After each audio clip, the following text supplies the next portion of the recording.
Bonjour tout le monde et re-bienvenue à cette entrevue en direct de l'activité d'exploration Je m'oriente en live proposée par l'organisme Jeunes Explo, stage d'un jour. On est vraiment heureux à Jeunes Explo de pouvoir vous proposer des entrevues en direct avec des mentors passionnés pour vous aider les jeunes à la maison dans votre processus de choix scolaire et professionnel. Alors, je me présente, mon nom est Audrey-Anne Cloutier-Côté. Je suis chargée de projet à l'organisme et c'est moi aujourd'hui qui aura le privilège d'animer cette entrevue bien spéciale qui est la toute première de la semaine thématique de l'éducation. Alors, sans plus attendre, je vous présente notre mentor d'aujourd'hui, donc Dr. Élisa Côté-Séguin, qui est psychologue scolaire. Bonjour. Bonjour. Bien, tout d'abord, un énorme merci d'avoir accepté l'invitation de venir partager votre passion pour votre profession, profession de psychologue qui est un domaine extrêmement populaire auprès des jeunes qui participent à Jeunes Explo. Donc, on a hâte d'en apprendre plus sur le secteur scolaire en plus. Là, donc, un secteur qui est peut-être plus méconnu de votre branche professionnelle. Tout d'abord, est-ce que vous pouvez nous dire en quelques mots pourquoi c'est important aujourd'hui de vous adresser à la jeunesse pour partager votre passion? Oui, dans le fond, moi, j'ai toujours aimé avoir des opportunités pour transmettre ma passion, mes intérêts, mes connaissances là, à des gens qui sont intéressés de suivre un petit peu les mêmes des parcours similaires aux miens. Donc, autant quand j'étais encore aux études, au doctorat en psychologie, je prenais des opportunités pour soit aller faire des conférences dans des cours de baccalauréat ou pour faire aider en tant que correctrice là, pour les professeurs et tout ça.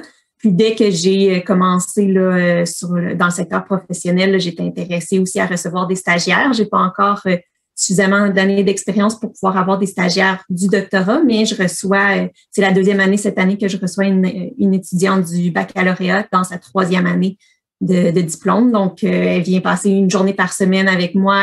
Elle me suit là, dans toutes mes activités pendant cette journée-là, puis ça s'échelonne sur toute l'année scolaire. Puis j'ai aussi, par le passé, reçu des jeunes secondaires là, pour les journées là, de Jeunes Explo, stage d'un jour. Là. Donc, dès que j'ai ces opportunités-là, je les prends là, pour pouvoir transmettre là, mes connaissances et mes intérêts. C'est vraiment généreux de votre part d'accepter comme ça là, de transmettre votre passion puis de parler de votre profession. Certainement que ça va pouvoir en aider plusieurs aujourd'hui. Dernier petit message pour les jeunes qui nous écoutent. Si jamais vous avez des questions pour notre mentor, simplement les écrire dans les commentaires sous la vidéo et on tentera d'y répondre tout au long de l'entrevue. Donc, on sait, Dr. Séguin, que vous êtes psychologue scolaire. Est-ce que vous pouvez nous en dire un peu plus sur votre environnement de travail? Oui, ben dans le fond, moi, cette année, je travaille dans une école primaire seulement, mais j'ai déjà par le passé travaillé aussi dans les écoles secondaires. Donc, quand on est psychologue scolaire, c'est ça, on peut être appelé à travailler autant en milieu dans une école primaire que dans une école secondaire. Souvent, on peut avoir plus qu'une école dans notre charge. Ça dépend de combien de journées là, sont prévues dans les budgets là, pour chacune des écoles. Moi, j'ai la chance depuis, dans le fond, 2 années d'affilée là, d'avoir une seule école primaire qui est quand même une grosse école avec une clientèle assez variée. Il y a des classes spécialisées pour des enfants qui ont un diagnostic de trouble du spectre de l'autisme. Donc, c'est sûr que c'est une clientèle qui demande plus de temps de psychologie, beaucoup de soutien auprès des enseignants. Ce qui me permet là, d'être dans cette école-là, puis d'avoir beaucoup de rencontres d'équipe, autant justement avec les enseignants, avec les éducateurs spécialisés, avec l'orthophoniste qui travaille aussi auprès de ces classes-là, avec les directions. Donc, on a beaucoup de rencontres pour bien arrimer là, toutes nos interventions. Bien, c'est intéressant parce que je parle pour moi, personnellement, ça me surprend en fait qu'il y ait des psychologues scolaires également au primaire. Souvent, on aurait peut-être la perception que c'est au niveau plus secondaire et collégial. Mais là, de ce que je comprends, il y en a aussi là, qui travaillent au primaire. C'est intéressant auprès des enfants. Oui, bien c'est sûr que les mandats sont quand même assez différents quand on travaille au primaire auprès de la clientèle des classes régulières. On va plus avoir des mandats d'évaluation. Donc, aller cibler qu'est-ce qui peut expliquer les difficultés scolaires de certains élèves quand l'enseignant a mis en place déjà certaines choses, puis que malgré les adaptations dans la classe et tout ça, les difficultés se maintiennent. Un élève qui a des difficultés scolaires va souvent avoir un service en orthopédagogie, mais si avec le temps, les difficultés sont encore là, on va se questionner peut-être sur les capacités intellectuelles de l'enfant ou est-ce qu'il y aurait peut-être un trouble d'apprentissage qui est présent, qui explique là, ces difficultés-là. Donc, à ce moment-là, c'est là qu'on fait appel au psychologue scolaire pour venir évaluer là, l'ensemble de la situation pour cibler la cause des difficultés scolaires. Ça peut aussi être dans des situations plus d'anxiété ou des problèmes de comportement. On peut aussi être appelé à essayer de comprendre l'ensemble de la situation. Et là, on va travailler en collaboration aussi avec le psychoéducateur de l'école qui va faire plus des interventions directes. À l'école secondaire, là, les difficultés généralement ont déjà été ciblées. On connaît déjà la cause et tout ça. Donc là, ça va être plus des mandats de suivi là, auprès des élèves. Donc, des élèves qui ont des difficultés émotionnelles ou d'adaptation et qui vont vraiment vouloir faire appel au psychologue scolaire pour un suivi régulier sur certains sujets là, qui sont difficiles pour eux. Là. Bien, merci pour la précision. Là, je comprends mieux la différence entre vos fonctions dans une école primaire versus secondaire. Si on se fie à votre milieu de travail actuel, donc au primaire, auprès des plus jeunes enfants, à quoi ça ressemble une journée type dans vos fonctions comme psychologue? Une journée type à l'école, c'est vraiment, il n'y a pas de journée type. C'est-à-dire que chaque journée sont très, très différentes. Puis, même une journée va généralement se passer très différemment de ce qui était prévu à la base. Là, c'est pas rare qu'on a certains rendez-vous qu'on avait prévus avec un élève ou avec un prof. Puis là, finalement, il y a quelque chose de plus urgent qui prend la place. Puis là, on va aller faire cette intervention-là à la place, parler avec cet enseignant-là parce que son élève aujourd'hui a plus de difficultés. Donc, on va prioriser ça cette journée-là. Donc, c'est beaucoup d'adaptation, de flexibilité dans l'horaire et tout ça. Ça permet, par exemple, si on prévoit de rencontrer un élève, puis cet enfant-là est malade cette journée-là, ben c'est correct, on a la possibilité peut-être de revoir notre horaire aussi pour aller voir un autre élève à la place. Donc, la flexibilité d'horaire, c'est difficile des fois, mais c'est positif aussi en même temps parce que ça nous permet de toujours avoir quelque chose à faire. On n'attend pas que les clients viennent nous voir comme c'est généralement le cas en milieu privé ou en CLSC. Puis si le client se présente pas, mais on est un petit peu pris. Là, on est comme toujours, on a toujours accès à des clients finalement. Puis, est-ce que vous avez plus des rencontres en individuel dans votre bureau ou bien vous faites aussi de l'intervention directement en classe, soit comme observateur ou justement comme intervenant? Bien, c'est ça, on va souvent être appelé à aller en classe quand on veut déterminer s'il y a une pertinence pour aller évaluer plus spécifiquement un élève, mais généralement, on va commencer par des observations dans la classe pour aller voir un peu dans son environnement. Ça, c'est une des choses que je trouve très intéressante de travailler dans le milieu scolaire, c'est qu'on voit vraiment un des environnements principaux dans lequel le jeune passe, dans le fond, une grosse partie de ses journées. On le voit en interaction avec les autres élèves, avec l'enseignant. Donc, on peut vraiment là, comprendre certaines de ces difficultés simplement par cette observation-là. Puis, on peut aussi là, avoir des fois être appelé à faire des présentations dans des classes là, sur des sujets là, qui pourraient être pertinents pour ces classes-là au niveau de la gestion des émotions ou les habiletés sociales. Ça serait le genre de sujet qu'on pourrait aller aborder en classe. Là. Et puis, quel genre d'outils vous pouvez utiliser pour l'évaluation justement là, de certains élèves? Bien, on a des outils là, vraiment spécifiques au niveau de l'évaluation intellectuelle, par exemple. Donc, c'est un outil qui a été validé auprès là, d'un très grand nombre d'enfants. Puis, on a des normes là, pour chacun des âges. Là. Donc, si j'évalue un enfant qui a 9 ans, c'est le même outil que pour un enfant qui a 6 ans ou qui a 12 ans, mais je vais pouvoir le comparer aux autres enfants de son âge pour pouvoir venir déterminer s'il y a des forces ou des difficultés là, qui ressortent. Puis là, ça va nous permettre d'aller regarder là, au niveau intellectuel des sphères spécifiques. Là. Il y a la compréhension verbale, là, donc plus au niveau du langage, tout ça, c'est connaissances. Mais il y a aussi des sphères plus visuelles. Là, donc, est-ce qu'il est capable de faire des liens entre des choses que je vais lui présenter visuellement? Est-ce qu'il est capable de rassembler des blocs, par exemple, pour reproduire une image? Puis je vais aussi lui demander là, des tâches plus de mémoire, donc organiser de l'information dans sa tête à partir de ce que je lui ai dit, puis la redire par la suite. Là, donc, il y a différentes tâches comme ça là, que je peux utiliser. Là. Et on peut se questionner à savoir, en fait, l'intervention que vous avez auprès des enfants versus l'intervention que vous pourriez avoir avec des adolescents ou des adultes. ça diffère. Il faut savoir s'adapter en fonction de la clientèle. Puis je fais du pouce avec la question de Winnie et de Erin par rapport à votre formation. Est-ce qu'il faut devenir spécialiste en scolaire? Est-ce que le parcours, le cheminement est différent d'un psychologue qui exerce auprès des adultes que des enfants? Quel a été votre parcours finalement? Oui, ben dans le fond, moi personnellement, j'avais fait mon baccalauréat. Généralement, là, chaque université, ça se ressemble quand même assez là, d'une université à l'autre. Par la suite, quand on choisit de poursuivre au doctorat, mais c'est sûr qu'on peut choisir l'université en fonction de la façon dont les cheminements sont séparés. Moi, j'ai fait mon doctorat à l'Université de Sherbrooke, puis c'est vraiment distinct. Il y a un parcours de doctorat enfance-adolescence et il y a un parcours de doctorat intervention adulte.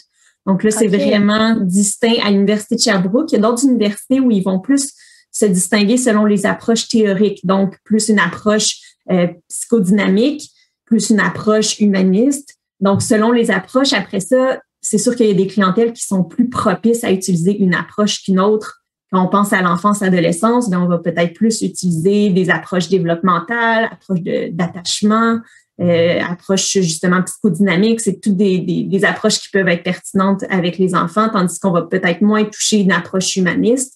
Mais ça, c'est vraiment là, selon les universités. Quand on choisit plus selon l'approche, ben après ça dépend selon les cours qu'on choisit, selon les stages qu'on fait. Au doctorat, on a toujours un certain nombre d'heures d'internat. On a 1600 heures d'internat à faire dans des milieux spécifiques. Donc, c'est sûr que si on applique dans des milieux comme le milieu scolaire ou en milieu hospitalier, dans des secteurs où on reçoit des enfants, en CLSC, dans un programme spécifique pour les enfants, mais là, ça nous permet d'aller acquérir de l'expérience auprès de cette clientèle-là spécifiquement. Donc, si je comprends bien, au niveau de la formation, une fois qu'on sort du cégep, on fait notre demande d'admission à l'université au baccalauréat en psychologie. C'est une durée de 3 ans. Et par la suite, si on le désire, pour avoir le titre de psychologue, à ce moment-là, on passe directement au doctorat. Et au doctorat, à ce moment-là, c'est plus des travaux de recherche et des stages, de ce que je comprends? Oui, ben c'est sûr qu'il y a quand même un bloc de cours spécifiques à suivre. Là, il y a des cours qui vont nous permettre d'aller acquérir de l'expérience au niveau de l'intervention, des connaissances au niveau de l'intervention, de l'évaluation, au niveau de la consultation, parce que ça aussi, c'est une grosse part, surtout en milieu scolaire. Là, je l'ai peut-être moins mentionné, mais il y a beaucoup de jeunes pour lesquels je connais beaucoup d'informations, mais que j'ai jamais intervenu directement auprès d'eux. Puis là, c'est plus les enseignants qui viennent me poser des questions pour que je les aide un petit peu à se faire une tête puis à modifier leur façon d'intervenir en classe. Donc, durant le doctorat, on a aussi des cours là, qui sont pour nous préparer à cet aspect-là du travail. Puis, par la suite, là, une fois qu'on a acquis là, toutes ces connaissances-là, mais là, c'est là qu'on peut mettre les choses plus sur le terrain avec des stages, des internats. Puis, ce que vous avez mentionné au niveau de la recherche, c'est vrai aussi, effectivement, c'est un doctorat. Donc, ça implique là, une recherche, là, dépendamment des universités, on va pouvoir opter pour un doctorat plus clinique ou certains vont faire un doctorat qui est davantage axé sur la recherche dans le but d'éventuellement être professeur à l'université également. Mais dans les deux cas, on peut exercer par la suite comme psychologue. Là. Donc, c'est plus de déterminer s'il y a un intérêt aussi pour le milieu universitaire ou si c'est vraiment plus pour aller directement en clinique là, qu'on choisit là, ce parcours-là. Viviane se demandait aussi, est-ce qu'il y a d'autres spécialités possibles quand on exerce comme psychologue? Vous, c'est en milieu scolaire. La question aussi se rattache au secteur d'activité potentiel pour les psychologues. Est-ce que vous voulez répondre? Oui, ben dans le fond, c'est ça. Moi, comme j'ai dit, j'ai fait mon doctorat spécifiquement en enfance-adolescence. Donc, c'est sûr que par la suite, ça m'ouvrait des portes pour tous les milieux dans lesquels on peut travailler auprès de cette clientèle-là. Donc, c'est sûr que moi, à la base, j'ai fait un internat en milieu scolaire. Puis, par la suite, j'ai poursuivi là, dans ce milieu-là, mais j'ai également fait un internat en clinique privée. Donc, il y a beaucoup de psychologues qui travaillent en clinique privée auprès des enfants, des adolescents. Donc là, à ce moment-là, ils peuvent avoir des mandats d'évaluation, comme ce que j'ai décrit là, pour aller cibler les difficultés. Ils peuvent aussi recevoir des enfants en suivi. Donc, à ce moment-là, les interventions qu'on va faire, c'est sûr qu'avec des enfants, ça va plus être axé sur de l'intervention par le jeu. aller faire ressortir là, dans une rencontre qu'est-ce que les éléments qui sont importants dans le jeu de l'enfant qui peuvent parler un petit peu de son vécu pour l'amener à passer par-dessus des difficultés. Tandis qu'avec un adolescent, mais on va plus passer par la parole pour vraiment explorer là, verbalement là, les difficultés et tout ça. C'est sûr qu'il y a aussi, en CLSC, il y a aussi des psychologues là, dans des programmes vraiment spécifiques pour l'enfance. Là. Donc, il y a le programme Santé mentale jeunesse qui va aller cibler aussi, faire une évaluation là, du portrait global de l'enfant pour cibler est-ce qu'il y aurait une évaluation plus poussée à aller faire. Il y a des cliniques spécialisées justement pour dépister un trouble du spectre de l'autisme ou un trouble de développement ou des choses comme ça. Donc, il y a vraiment là, plusieurs milieux de travail où on peut aller exercer. J'ai mentionné tout à l'heure aussi le milieu hospitalier. Par exemple, à l'hôpital Sainte-Justine, il y a beaucoup de psychologues qui travaillent là, pour, par exemple, des jeunes qui sont hospitalisés pour un trouble alimentaire ou qui peuvent vivre des difficultés parce qu'ils ont une maladie physique, mais que ça peut amener des impacts aussi psychologiques, là, beaucoup d'anxiété, une humeur dépressive, etc. Là. Donc, il y a vraiment plein de milieux dans lesquels on peut exercer. Il y a une question également de Sophie qui se ramène à votre formation, votre expérience personnelle par rapport au passage entre le baccalauréat et le doctorat.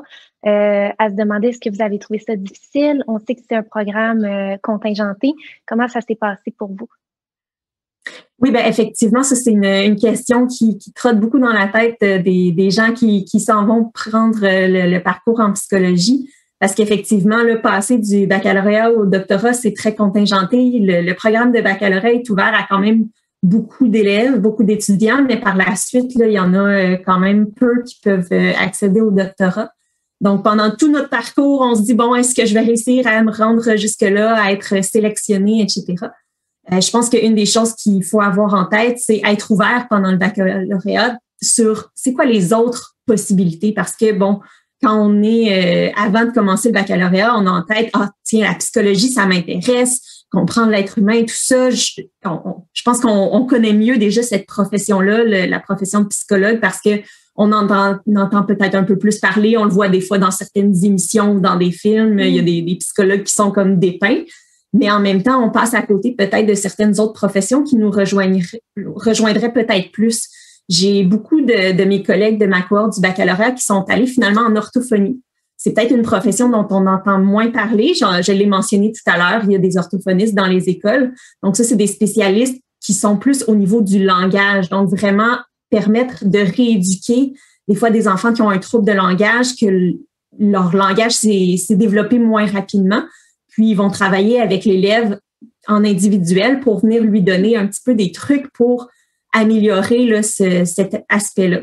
Donc, ça, c'est une sphère là, qui est peut-être moins connue.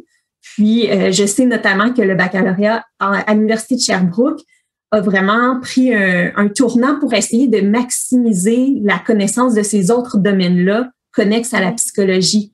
Donc, pendant le parcours au baccalauréat, les élèves, les étudiants peuvent commencer par un tronc commun, puis par la suite, ils peuvent décider d'aller faire leur troisième année, de se concentrer peut-être un petit peu plus sur ben si je m'en vais vers l'orthophonie, c'est quoi les cours dont j'ai besoin pour me rendre jusque-là? Si je veux aller en psychoéducation, c'est quoi les cours que je dois avoir pour me rendre dans cette direction-là? Travail social, donc d'autres domaines comme ça qui prennent une maîtrise. Donc, évidemment, il y a un autre programme à faire par la suite, mais ça permet d'ouvrir des portes. C'est intéressant ce que vous dites. Ce que je comprends, donc, c'est que le baccalauréat en psychologie, c'est assez, de prime abord, c'est ouvert à beaucoup d'étudiants. Et puis, c'est un bac qui est assez large aussi, où on effleure des théories, des secteurs d'activité aussi. Puis ça, c'est vraiment intéressant parce que, comme vous dites, il n'y a pas simplement le passage bac en psycho, doctorat en psycho. Il y a aussi possibilité d'explorer et de se servir de ces connaissances du bac pour justement aller à la maîtrise peut-être en des domaines de la relation d'aide qui sont connexes à la psychologie. Vous avez mentionné orthophonie, peut-être psychoéducation, l'orientation aussi, là, les sciences de l'orientation peut-être. Donc, il y a toutes sortes d'avenues également là, pour les jeunes Je trouve ça vraiment intéressant de le mentionner parce que c'est vrai qu'on a souvent l'idée préconçue que quand on fait le bac en psycho, automatiquement, il faut aller au doctorat, mais il y a aussi d'autres domaines en relation d'aide qui sont tout aussi pertinents et valorisants. Donc, c'est bien de le mentionner.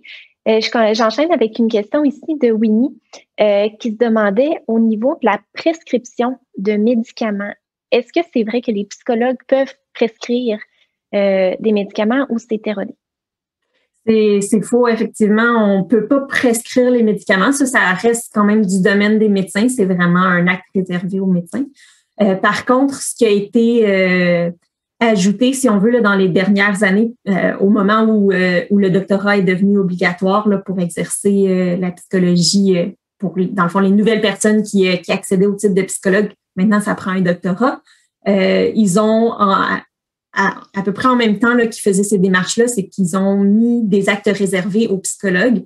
Donc, il y a la psychothérapie, c'est maintenant un acte réservé pour lesquels les psychologues peuvent l'exercer. Il y a d'autres professions aussi qui peuvent accéder là, à cet acte réservé-là.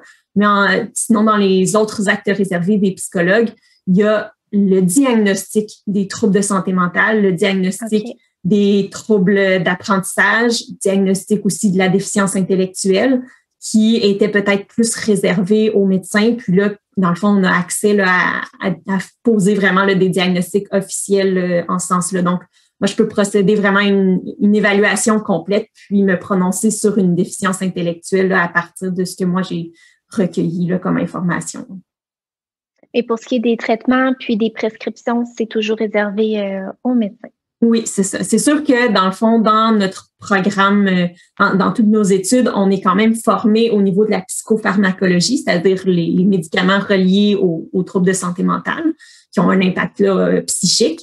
Donc, on a les informations, on a les connaissances quand même pour savoir quand il y a un client qu'on reçoit prend une certaine médication, quel effet ça peut avoir sur lui, quel type de quand il y a des combinaisons de médicaments, quel effet ils peuvent avoir entre eux et tout ça. Par exemple, il y a certains médicaments qui ciblent le déficit d'attention, mais qui ont un effet qui amène peut-être plus de comportements anxieux.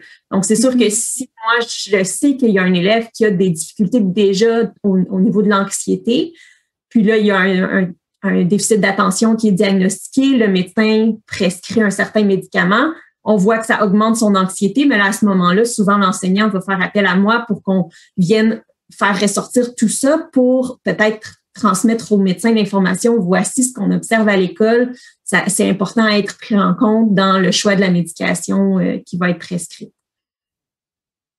Et puis, par rapport à votre expérience personnelle, quand est-ce que vous avez su que c'était auprès de la clientèle jeunesse que vous vouliez travailler? C'est quoi l'avantage à travailler auprès des enfants versus les adultes? Qu'est-ce qui vous rejoint dans tout ça? Ben moi, j'ai comme toujours été intéressée là, à travailler auprès des plus jeunes. Là. Dans le fond, même quand j'étais même au primaire en 6e année, j'avais fait la formation pour être médiatrice sur la cour d'école. Donc, j'allais dans la section des plus jeunes, puis je les aidais à régler leurs conflits. Quand j'ai commencé à avoir des emplois étudiants, ben, j'ai travaillé dans des camps de vacances, dans des camps de jour.